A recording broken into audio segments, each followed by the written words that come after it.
Hi, Attorney. Mauna na ako. Adrian Ayalin po, ABS-CBN. So, sa madaling sabi, wala pong magaganap na impeachment trial ngayon. Hindi pwedeng mag-hold ng impeachment trial ang Senado.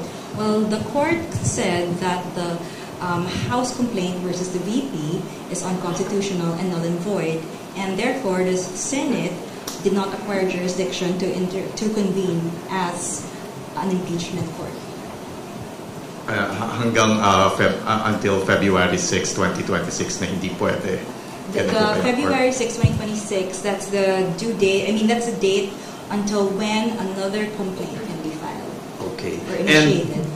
And wala na pong pwedeng magawa ang House of Representatives, as you said, immediately executory.